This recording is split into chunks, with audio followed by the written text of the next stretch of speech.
Today's hike is the Bruce Trail at the area called Rock Chapel. It's part of the Royal Botanical Gardens. There's the website listed. There's the civic address of the parking lot for today's hike. We will refer to Bruce Trail map number 9 in a minute. All these details are contained in the video notes listed below. So here we are arriving at the parking lot area, very well signed with the civic address listed there as 318. Again, they wanted to make sure that we knew that this was part of the Royal Botanical Gardens, which is far bigger than just today's hike and quite spectacular. So there I am parked, ready to go. Now, they wanted you to know that this is for authorized parking only. You have to pay. But the good news is it's a real bargain, $1 an hour. They also wanted you to know that if you have a dog like I do, you have to have it on the leash. And there's no bicycles permitted in this area.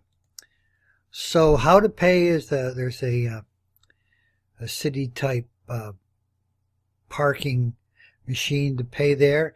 It takes both coins and credit cards. There was a sign on the back of the gate. This had closed for the season, and I suppose at some point in time when the trail gets icy they close it up, so you might want to check the website before you head out there in the wintertime. This is an aerial photograph of the area where we parked. The parking lot shown here in the bottom left-hand corner with the red star. The yellow line represents the Bruce Trail main trail. So we were headed upwards and north. When you first hit the trail, you've got the road off to the left, but to the right is the cliff, and I mean it's a very steep cliff with no fences, so be careful. When you get to the top of the U, right at that area, that's where the Borers Falls are. And if you come a little bit further on around the edge of the top there, there's a viewing area for the falls, and you'll see a photograph of that in a minute. Then the trail carries on well beyond this area photograph. Today's hike began at the area called Rock Chapel, and we parked our car right here on Bruce Trail map number 9 at the parking lot, kilometer location 60.8, and followed the red trail on up till it emptied out onto Valley Road, which is right here. So we'll show you some pictures of the.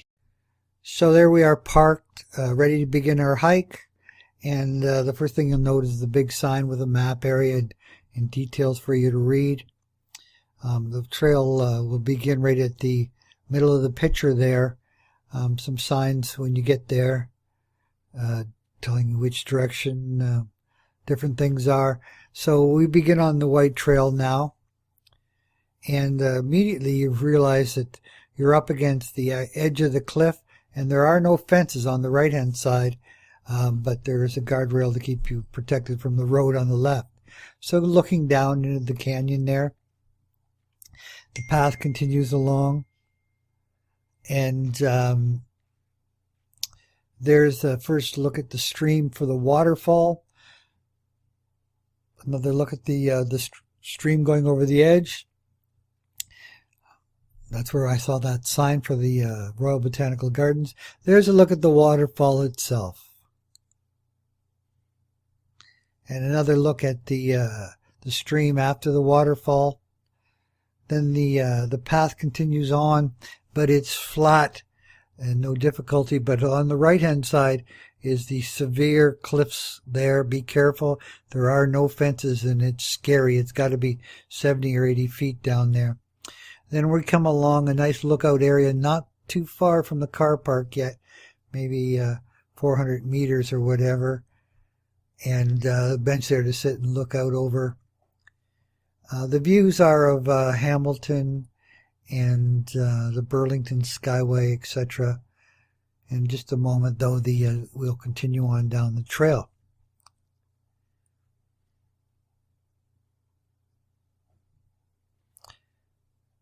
So there we go, headed on towards the drop in elevation down, but still there's a fissure there that was kind of interesting, I thought.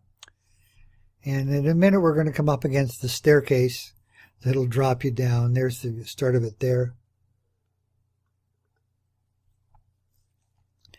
That staircase goes quite a ways down, well maintained by the Bruce Trail Association. Turned around, took a photograph of it to give you a better perspective. The trail continues along a few private houses, along the ravine edge, and it's all downhill from here. So this was the easy part on a muddy day. And there's where the side trail picks up, takes you off in a different direction. That's not what we're going to do today, though. We're going to stay on the trail towards Valley Road. So look up the ravine there again.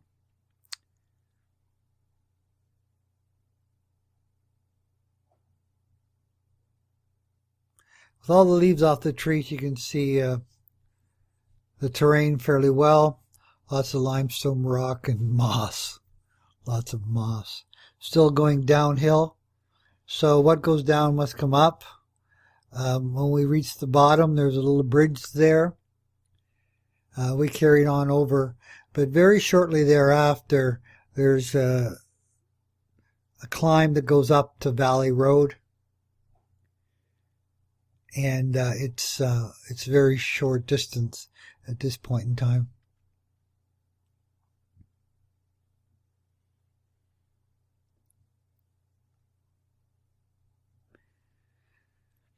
And there's the elevation to the top. That's where Valley Road is. You can see the one of the buildings up there. Here's an aerial view of Valley Road.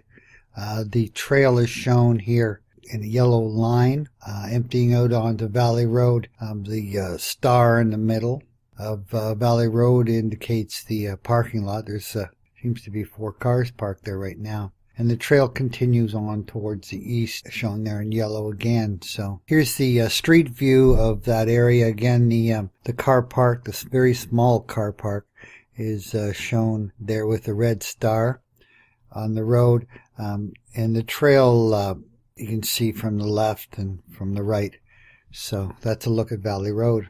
So the return time was 39 minutes. And there we are, arriving at the parking lot.